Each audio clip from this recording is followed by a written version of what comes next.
Morning, everyone. Thank you for joining us today.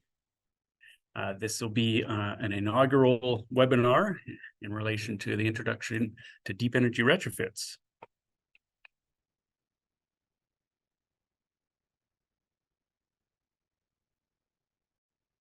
So to give you a bit of background, this project that we're delving into here, the webinar is in relation to a project that was funded by SAIT, the Smart, Sustainable, Resilient Infrastructure Association. This is a funder within Alberta that funded this unique project, and the basis of this project was multiple milestones that focused on developing an introduction guidebook and curriculum, as well as case studies, highlighting case studies, residential case studies for deep energy retrofits. This was a multi-partner project that included Retrofit Canada, 4 Elements Integrated Design, Steve Norris and Partners Building, and True Aim Concepts Limited. We've broken the content down into 5 modules, as you can see. Today, we'll be covering Module 1, the Introduction to Deep Energy Retrofits, and Module 4, Energy Literacy. The remaining 3 days, I should say, will include Module 2, Building Science, Module 3, the Retrofit Roadmap, and we'll conclude with Module 5 with some retrofit case studies.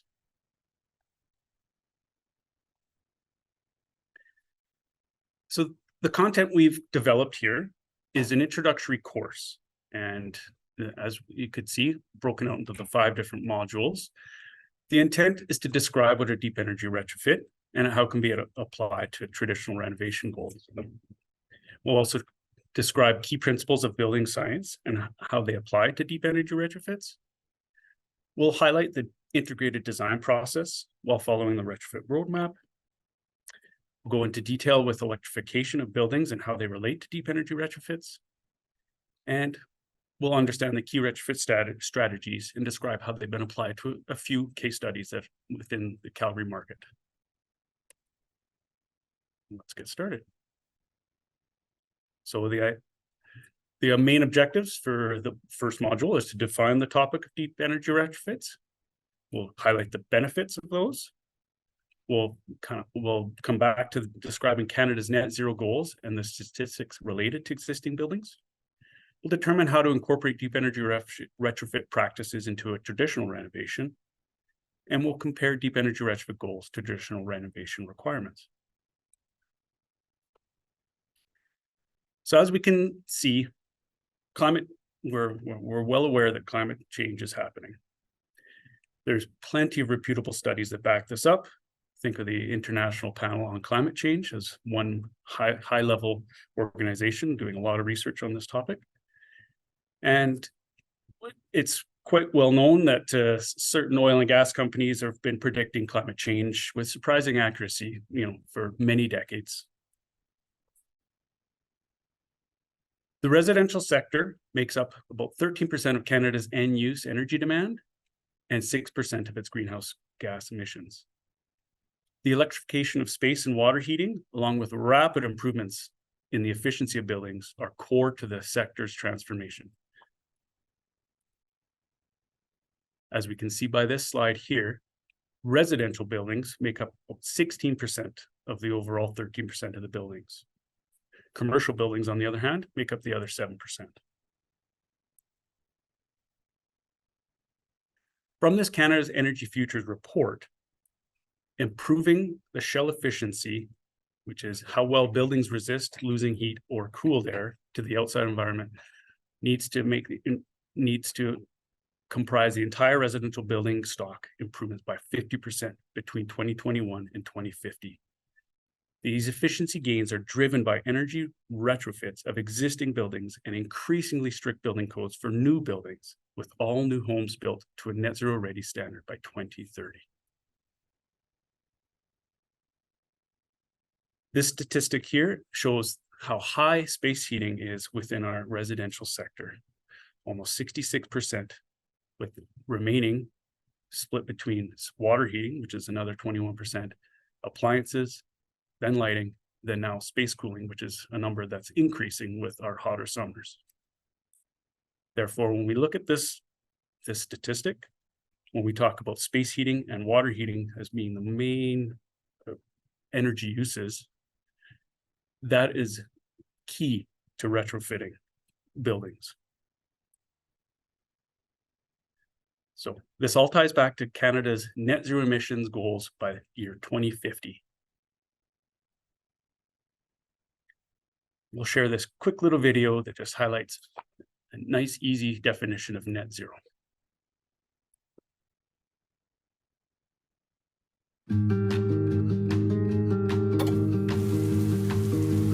We've all heard about climate change, and now everyone's talking about reaching net zero.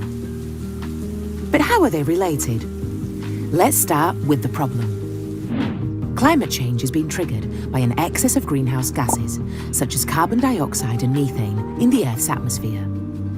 These gases trap the heat from the sun, which warms our planet even more. We're already seeing the effects through more extreme weather and melting polar ice contributing to rising sea levels. And this will only get worse if our planet's temperature continues to go up. One way we can all help is to do our bit to get to net zero. But what exactly is net zero? Think about running a bath. Turn on the taps and water is added. Pull out the plug and water flows.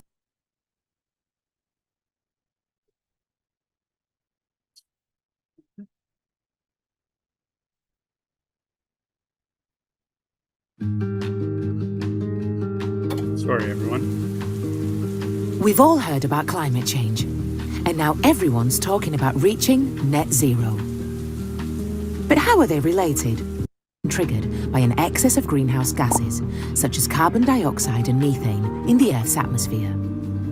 These gases trap the heat from the sun, which warms our planet even more. We're already seeing the effects through more extreme weather and melting polar ice contributing to rising sea levels. And this will only get worse if our planet's temperature continues to go up. One way we can all help is to do our bit to get to net zero. But what exactly is net zero? Think about running a bath. Turn on the taps and water is added. Pull out the plug and water flows out. To keep the water at the same level, you need to ensure what you put in and what you take out is balanced. Reaching net zero works in a similar way. We need to balance the amount of greenhouse gases we put into the atmosphere with the amount we take out. What we do to limit emissions in the next decade is critical to our future. From countries and companies to families and individuals, we can all play a role in our journey to net zero, which will help slow climate change.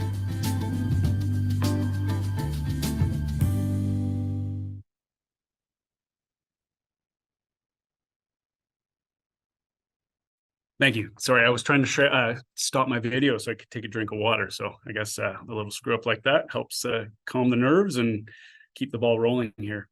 I should have mentioned maybe at the beginning here, I'll be the first presenter. My colleague Ben Hildebrandt will be a second presenter on the energy literacy module. And if there's any questions, please feel free to put them into the chat, or if there's a Q&A section, add them to there and we'll address them at the end of the presentation. So carrying on, as you can see here, we'll talk about the difference between net zero emissions and net zero energy. Focusing on net zero emissions means emitting no net zero greenhouse gases or offsetting those emissions, for example, through tree planting or carbon capture sequestration techniques. Net zero energy focuses on producing as much energy as consumed on an annual basis. One main focus should be the fact that we shouldn't be building to where current building code is. We should be building beyond current building code and where our climate is heading. It's a struggle, or it's a frustrating thing to see in our industry, as far as green building research goes, that the main focus is still on a large scale, just building to current building code. Simple improvements to an envelope, which cost very little, could be changing our building stock significantly. And so, the reality is climate change is a reality. This is a quick little example showing, a current code construction. And if you look at the heel height as one example, where the reduced insulation versus, say, a high performance construction example, where that insulation value is allowed to stay high with an increased heel height. That's just one simple example, as well as the increased insulation on the envelope, as you can see. So to achieve net zero emissions by 2050, everything in Canada must either emit no greenhouse gases or offset those emissions. The majority of houses that already exist have been built and will need substantial retrofitting to meet those goals. Energy use in buildings must be minimized to allow for easy integration of on-site renewable energies, such as solar photovoltaics. Less energy required means it's easier to make up for this. The way to achieve this is to start doing high performance renovations, also known as deep energy retrofits. And our fellow colleague, Peter Amarangan, titled this as a change or a series of changes that lowers the energy needs of that particular building enough so that the remaining energy needs can be provided by emissions neutral sources. You can see in the pictures here, this is an example of a retrofit that was done in Edmonton, Alberta.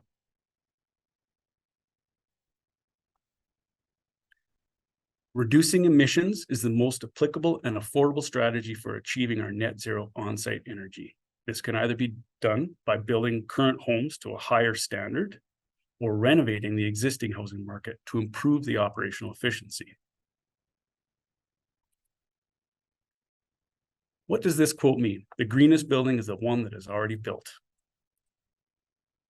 A green building doesn't just relate to the amount of energy it uses while it's in operation, the operational carbon. It also relates to all the greenhouse gases emitted during the construction, which we call the embodied carbon. Tearing down all existing inefficient homes and rebuilding would result in a large amount of waste, a large amount of emissions, and a large embodied carbon footprint. Embodied carbon and how it relates to deep energy retrofits. It's the carbon dioxide emissions and other emissions, I should say, related to the materials and the construction process during the whole life cycle of a building. So from the front end, during construction, during manufacturing, processing, construction, and then end of life. Deep energy retrofits reduce embodied carbon by requiring less new material than building a new house, reducing the amount of demolition and materials sent to the landfill, and also reducing the energy use in a home by increasing its efficiency, resulting in less emissions. On the flip side, the operational carbon is the amount of carbon emitted during the occupancy of a home or a building under normal operating conditions. So deep energy retrofits can reduce the operational carbon by reducing the energy use within the home, having improved envelope, therefore uses less energy, increases the comfortable indoor healthy environment and temperatures.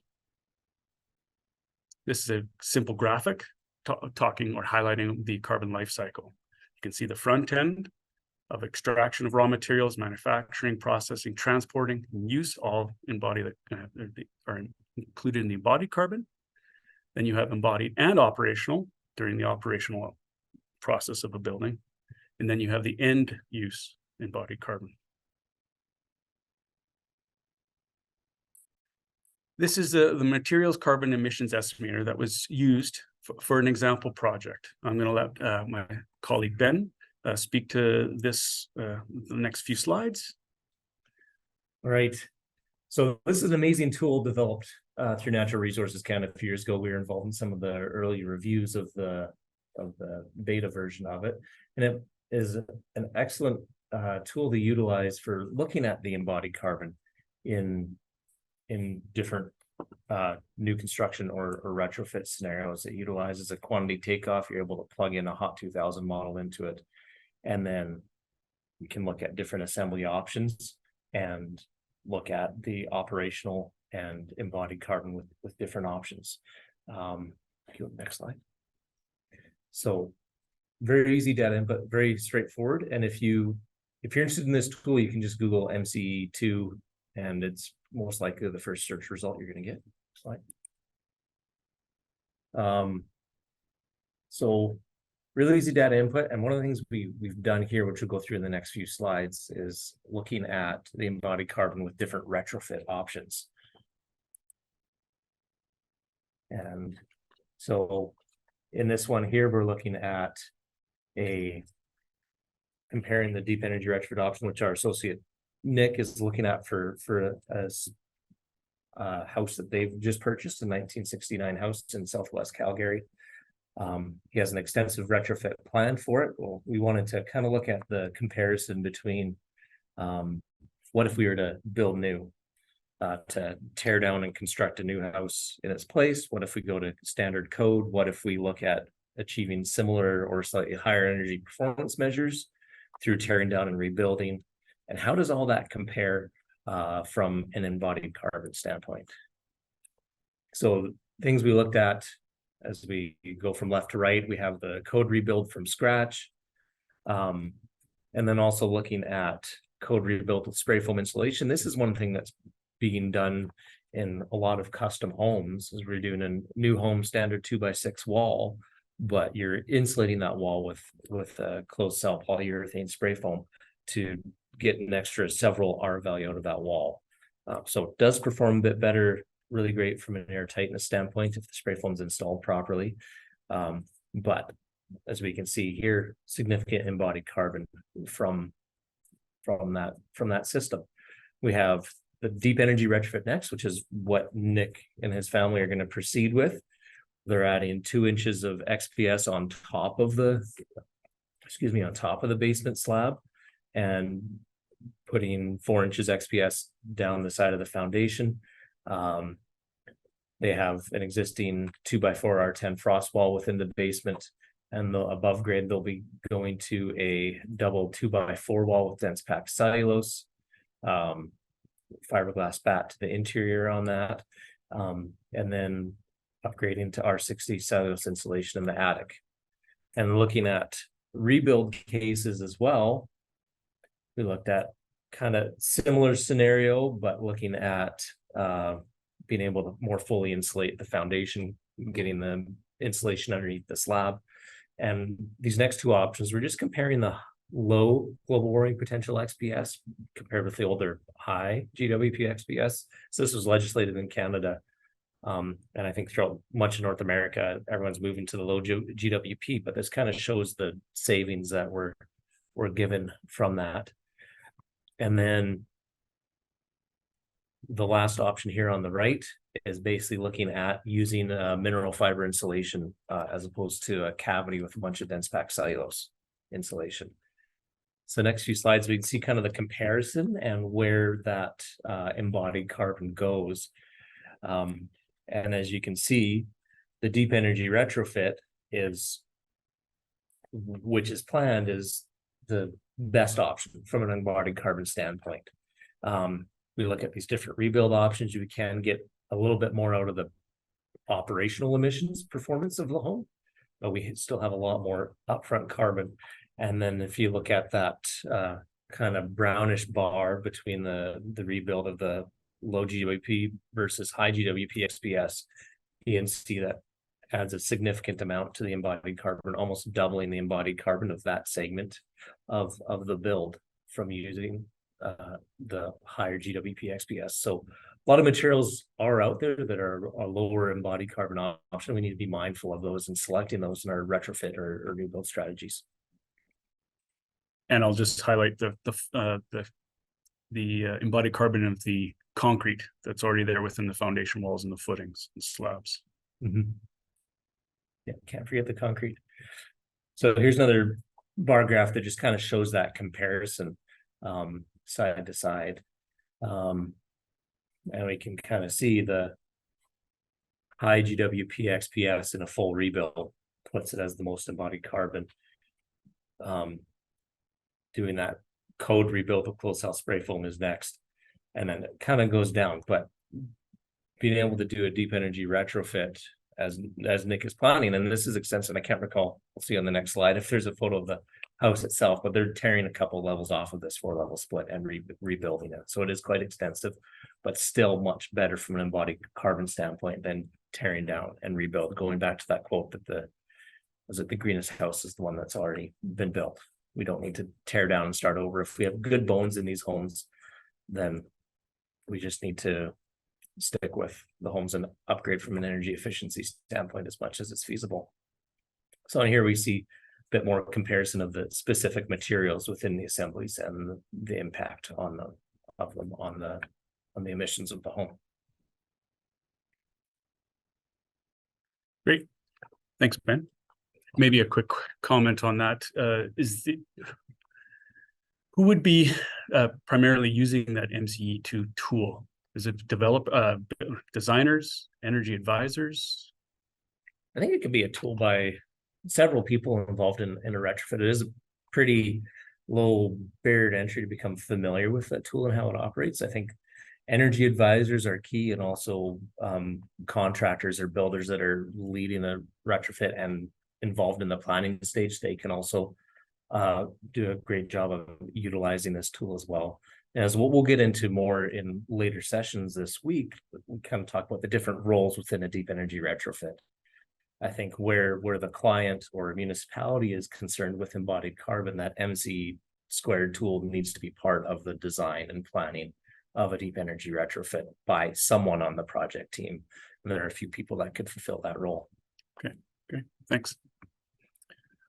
Okay, so back on to the benefits of the deep energy retrofits. As you can see, there's a list of benefits, including improved comfort, ideally healthier living, energy savings and security by having an improved building envelope, increased resale value, greenhouse gas reduction and energy efficiency, and peace of mind. We'll go through all of these just as an example.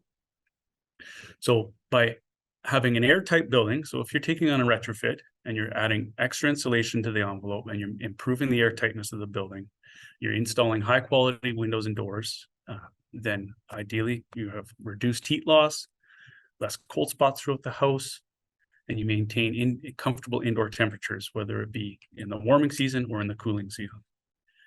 Ideally, you have healthier living environment by having an airtight construction with mechanical ventilation, which is key. If you're making an airtight building, it's very important to include an energy recovery ventilator or heat recovery ventilator for fresh air within the house.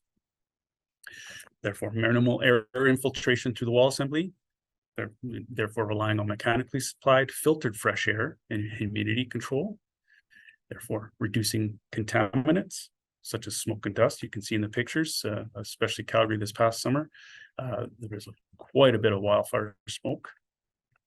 And ideally, the goal would be the healthy air and optimal humidity levels.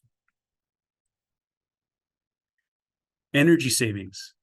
So airtight building and extra insulation and high quality windows and doors, therefore improving the whole energy efficiency of the building.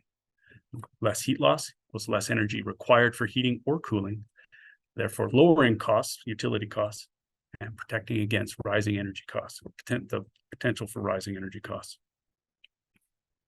Increased resale value. This is a bit of a topic that, we're delving into, we tried to do a bit of research and to see, if there's hard stats on whether retrofits and a percentage value that is associated with that shows an increased resale value. I think with this being a bit of a, early stages of retrofits being kind of a really strong topic across multiple sectors, I don't think we've dialed in or be able to kind of fully see increased resale value yet. But that being said, incoming mandatory energy and resilience labeling will have an effect on this. So if you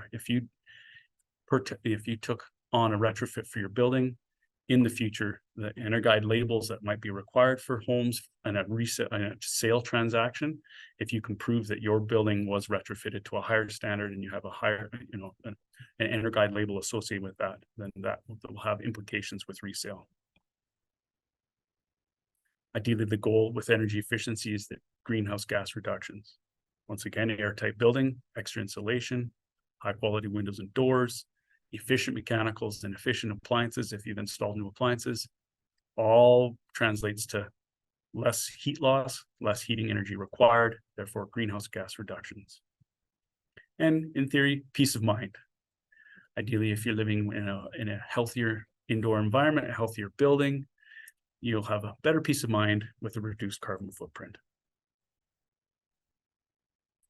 So one of our project partners, this is a quote that he's kind of stated, and we've kind of keep rehashing. So I'll just kind of read it out here. While there are some homes that should not be subject to a deep energy retrofit, the reality is that very few are a totally bad candidate. We have to stop separating out deep energy retrofits from traditional renovations, such as kitchen, bath. As likely, these needs are going to weave into the initial needs that drive a deep energy retrofit. We are human after all, and everyone has needs and wants, and we'll mix a little of both in.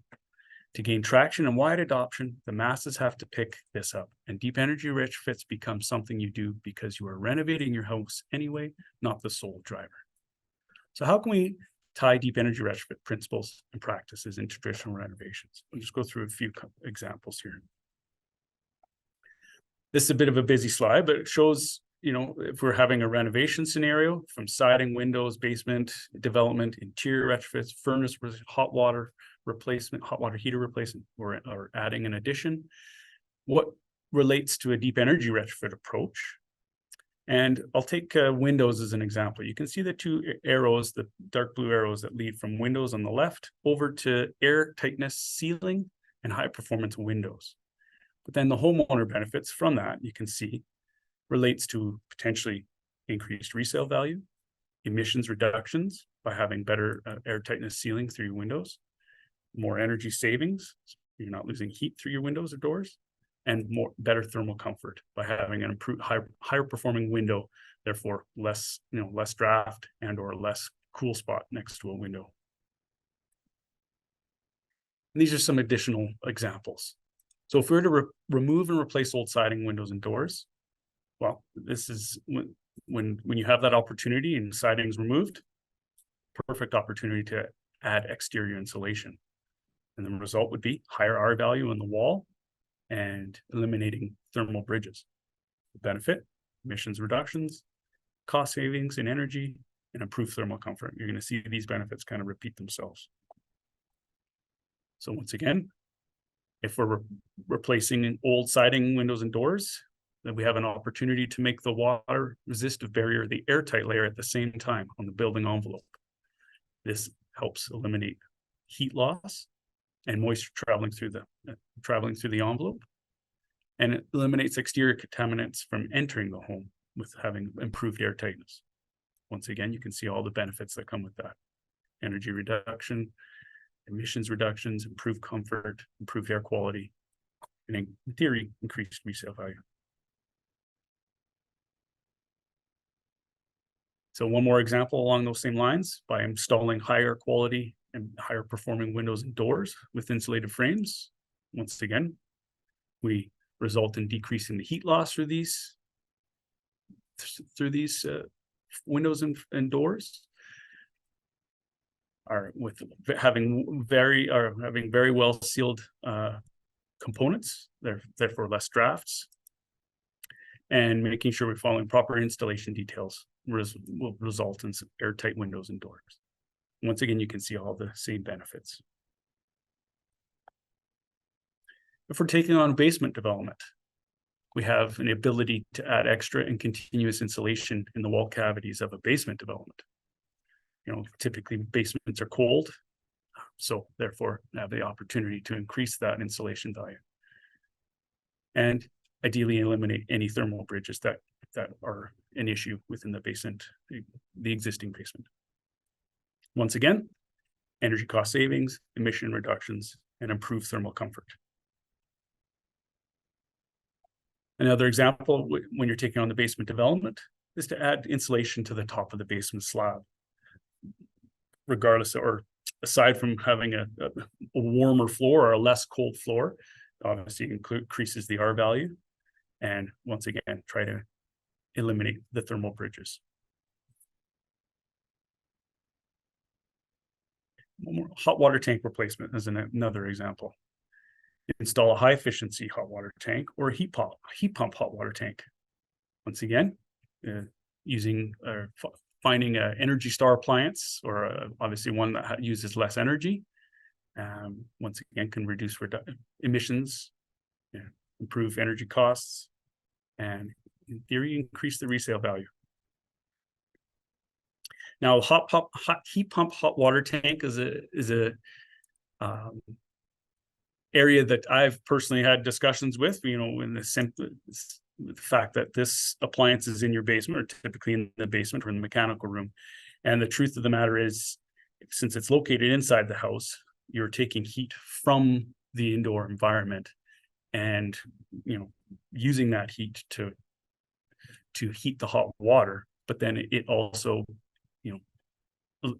extracts cold air into the environment as well. So the heat pump hot water tanks are a bit of an interesting one, where you're having to make up that space heating that the hot water tank is using. So looking at each home that may or may not take on a deep energy retrofit, there's some of our partners are looking at, or have created their own checklist, as an example, whether the deep energy retrofit is a good candidate. This home is a deep candidate for a deep energy retrofit. Main points to look at are, first and foremost, is the area planned to be redeveloped? If it isn't, then that's a good thing. Is the current home relatively new build? It might not be time for a deep energy retrofit. Does the site itself allow for additional size to the exterior, increasing the envelope, as an example? The main one would be whether the current structure is intact, or should it be torn down and rebuilt? Do the homeowners plan to own the home for a long time? Or are they just looking to potentially sell in the next 5 years and thinking a deep energy retrofit, they will recoup their costs on that? Will the retrofit extend the lifespan of the home? That's ideally the main goal. If our existing homes are still standing in the next 50 years, well, we'd obviously want to retrofit to extend the lifespan, maybe up to 100 years, 150 years, who knows? And a good main bullet would be whether there are any existing hazardous materials within the old home that either, the remediation and reclamation costs make it too expensive to take on, or whether they're achievable within the budget or plan, the project plan. Yeah. And I think another couple items quickly on those, the last item, hazardous materials. I believe Nick's retrofit he's doing, I think he had a bill of around $20,000 or $30,000 for asbestos remediation in preparing for his retrofit. So that's a significant line item in these projects. When we look at a deep energy retrofit, it's very costly and significant, and we're looking for more solutions to be out there to handle that financial piece. But we need to keep in mind what that budget is and what are the different impacts on the budget.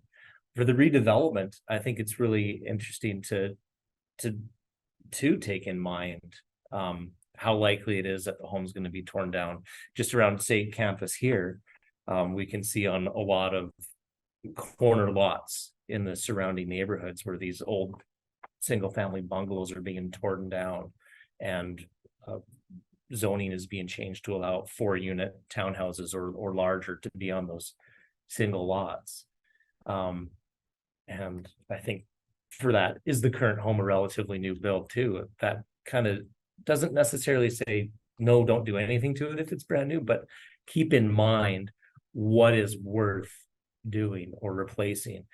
If your vinyl siding or whatever your siding material is only 10 or 15 years old and still in great shape, it's a waste of money to tear it off and install something new just to add insulation as well. Emily Caron with EcoSynergy did a great retrofit scenario with her home in Airdrie, which was a 2010 build. They did some air tightness measures on the home and installed geothermal, and that's it. And they're monitoring now to verify hitting the net zero performance mark. But when we have a newer home, it's not just sit and wait until we have everything failing and it needs to be replaced. So then we do a deep energy retrofit, but just keeping in mind how that impacts the strategies. But these are really good items here to consider in evaluating a home for a deep energy retrofit period. Like, how far do you go, or how do you adjust the phases to meet the different conditions on site? Great, thanks, Ben. And these topics have been kind of brought up here will coming into the other days of the series here, mainly the retrofit roadmap and what have you. As you can see on this slide here, we talk about key building science principles need to be considered moving forward with a deep energy retrofit project. That was meant to be module 2, or building science.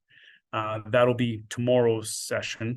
So please join us tomorrow to follow up with the key building science principles as they relate. We delve into a high level, topic of building science, but always remembering that it comes back to the house as a system. If you're making any changes within a deep energy retrofit, there are many building science principles that need to be followed, I should say, to ensure the project is successful. So with that, why don't we take a 5-minute break here, and we'll get the next section set up. Actually, we have one question here, it looks like. Do we want to? Yeah, let's address this question here. So Berend says, for heat pump hot water heaters, what are the consequences for homes in Alberta and other parts of Canada where the climate is cold and dry and we have a mix of finished, heated, and unfinished, not conditioned spaces? So I guess we look at how to take a step back and look at how heat pump hot water heaters kind of impact that house as a system. Yeah, the heat pump water heater works by just extracting heat out of the air within the room where it's located and uses that to heat the water. So in planning, a good energy advisor, energy modeler will they should be looking at adding that heat load from that heat pump hot water heater to sizing in the space sizing for the space heating of the furnace or whatever else is used, or hopefully the whole home air source heat pump for the space heating. We need to make sure we capture that size in there. The other constraints too are it's kind of looking at how is that basement or that room or the location of the heat pump hot water heater, how is it impacted? Some heat pump hot water heater manufacturers will recommend they not be located in a room smaller than 10 feet square. If you have a heat pump hot water heater located in a closet with no path for air to get in, that closet is going to get very cold very fast when the hot water heater is operating and taking that heat out of the air.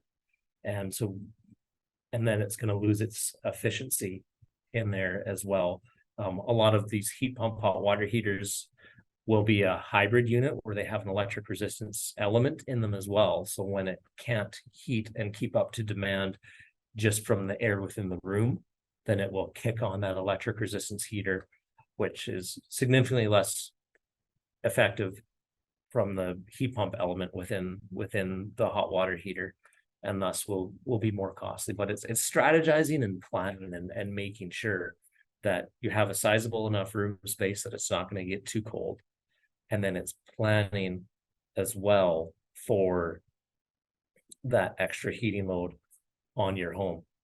And then I think the other thing too, where you do have a closet, and that's where one of the big struggles with doing a retrofit, which we'll get into more in incoming days, and even in the next part of this session, is updating the mechanical systems. And what does that look like?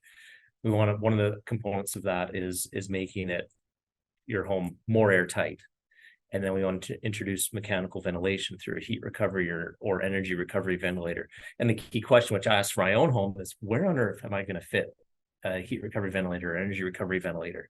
So the heat pump hot water heater, maybe it has to be located in a tight closet or a smaller room. But then it's a strategy of how do I provide heat to that space? Is it a duct off of the existing furnace run to come in there and provide a bit more heat? Is it some supplemental heating? And how does that work to make it still a net environmental benefit through installing that heat pump hot water heater? So at risk of going on too long of a tangent with that, I think I'll wrap up that question there. I think that highlights the house as a system approach. When you're doing any changes, envelope, mechanicals, they all are interrelated. And so that's making sure that your plan and the design for a retrofit is looks at the full picture, the house as a system picture. Yeah. Okay. So should we we'll take a break here now to load the next. There's one more slide. here. One more question just popped up. From Karen, given the recent changes in environmental conditions and heat waves, is a smart ventilation system that detects the change in CO2 a good option? I would say yes. There are some of the higher end manufacturers out there of heat recovery ventilators and energy recovery ventilators that are incorporating that air quality monitoring aspect into the controls of the unit. Zender has some units that utilize that. And the Build Equinox, their conditioning energy recovery ventilator, also has tie-ins for doing that monitoring. And hopefully we're seeing more and more systems come to the market. I believe there are some other providers out there that have systems that can tack on to an existing heat recovery ventilator. But how do we streamline that and make it simple? I think ventilation based on air quality makes sense to me from an occupant health standpoint and also from an energy efficiency standpoint. If you're away from your home for several hours of the day, no one's there. There's no reason to keep the same ventilation rate as when you're home in the evening with 2 people, or you have friends over for a party, you have 15 people in the house, exhausting a whole bunch of components that need to be cleaned out of the air as part of that. But I think smart ventilation systems that utilize monitoring to dictate the ventilation rates are a key component. But the question is, how do we get those good proven solutions in industry that are going to work, that aren't going to create a lot of issues? And what are the code requirements or hurdles that we might need to address or make sure are being managed through those components as well? And that's a good point and good answer, Ben, and good question, Karen, because as an outsider standpoint, as we make these buildings more airtight, whether they're new builds or a retrofit, when we're focusing on air tightness, when you're now relying on a mechanical ventilation system, those types of systems that come with the CO2 monitoring or indoor air quality monitoring will definitely need to be key, in my opinion. Mm-hmm. All right, another question here from Steve-O. In regards to the efficiencies of air source heat pumps in minus 30 temperatures. And I think this really goes back to, and so how do I not get on too long of a tangent on this one? There are products coming to market for air source heat pumps that are working in colder and colder temperatures.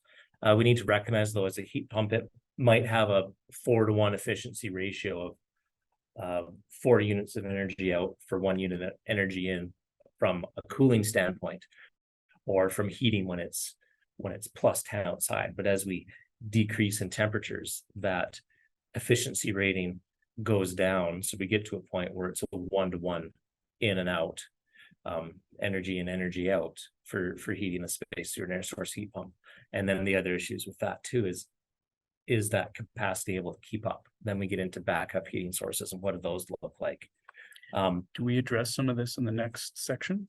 I think we might Okay. address it as we not the next session today, but I think later on in the week we might. Okay. I think one of the things, it goes back to house as a system. As we have in Canada federally, we have incentives to just install a heat pump in a current home without any other improvements. We need to focus on improving the envelopes of our homes as much as possible, as within our budgets and other means to be able to do that. So we reduce the size of our heat pump. And more importantly, if we have a more insulated, more airtight home, we can survive better, longer with less heat at these cold temperatures. And even if the electricity entirely goes out, with an R40 wall on your home, you can last longer and still be comfortable with no heat at all, compared to a home with just an R18 wall with current codes. But new heat pumps are coming out that are working better to colder temperatures. But what we've seen in industry and what we hear from feedback, a lot of it is not so much the heat pump as the proper design and sizing and installation of that component in the home. Exactly. This isn't a unit that you can just size by rule of thumb and pop in a house and walk away and you're done. We need to make sure that the specifiers and installers of these components are competent and they're properly designing them and doing the proper load calculations to make sure they do work well. There's some promising feedback from cold snaps last winter of people that did have heat pumps without backup heat, in -30 to -35 degree temperatures, and they did not have any backup heat come on. Yeah, so that's No, heat pumps. thanks. You touched exactly on that. It comes down to proper designing and sizing. Yeah. And Dan Toma, your question, is there a person or company that you recommend that can design an unconventional house for net zero? Whether it's new build or retrofit, a lot of some markets or some house designs might all be considered unconventional. Kind of depends there you're living within and who's around. I couldn't recommend someone off the top of my head. We're not super plugged into a lot of people, so I also want to refrain from recommending just the sole two people because they're who we're aware of. I think the main thing is having discussions with people, finding someone who is competent, who's done the work before, and hopefully you can talk to previous clients and find out how it's gone. And feel free to continue logging into remaining sessions, and some of those people might be participating later in the week here.